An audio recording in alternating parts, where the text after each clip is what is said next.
A lot of the people might want a two-state solution, but the Islamist extremists who are controlling Gaza at the moment, Hamas, no.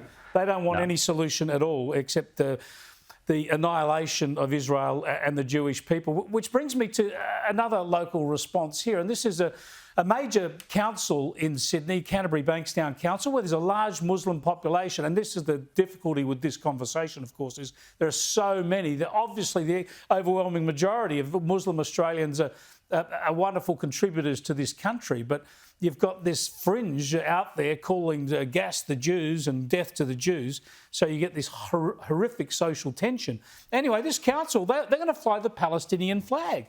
And this goes to the point, Justin, that suddenly it inflames this political issue. Well, if you're going to allow a horrible act of terrorism to lead to discussion of this political solution, then surely at least you've got to fly both flags, the Palestinian flag and the Israeli flag, to mourn the victims on both sides and to show that you support a two-state solution.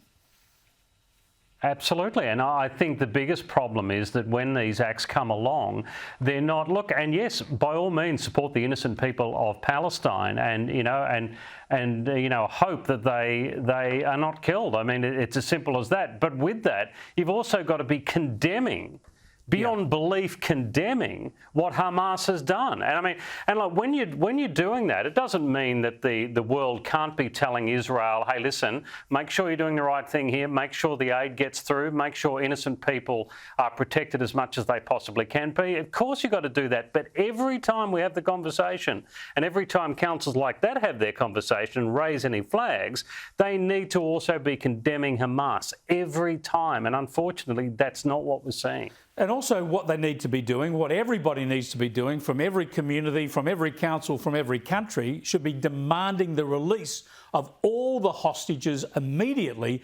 Then you can start talking about resolutions and what to do next. But while they have those hostages, I don't know why the whole world can't be focused on making sure that they are released. Before I come to you again on that point, Liz, let's show you what the Secretary-General of the United Nations had to say about it. You just can't... it's what we expect from the UN and this former socialist Prime Minister of Portugal. But have a look at Antonio Guterres.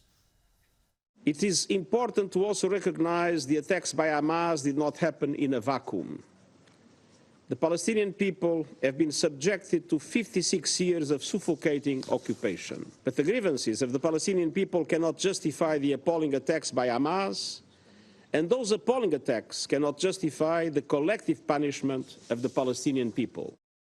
This is just sickening, Liz. This is victim blaming. This is a bloke excusing, to a degree, the slaughter of babies and teenagers at a music festival. Absolutely. Everyone wants Israel to cease and desist. It is utterly ridiculous. Israel's the one who said, give us back your hostages, and we'll tools down. Israel's the one who's saying, hey, we're about to carpet bomb this particular area. Get out. Get out. None of the 52 Muslim majority countries have taken a single Gazan. None of the neighbouring also Muslim countries who are all like, oh, free Palestine, we're on Palestine's side. None of them have taken a single Gazan. It's as if Israel is being set up to look like a butcher in this scenario, even though they're doing everything within their power. And this whole thing that people are constantly bringing up, including the guy from the UN there, including two of our front benchers last week, Ed Husick and Anne Ali, saying, oh, but Israel's cutting off electricity, Israel's cutting off supplies.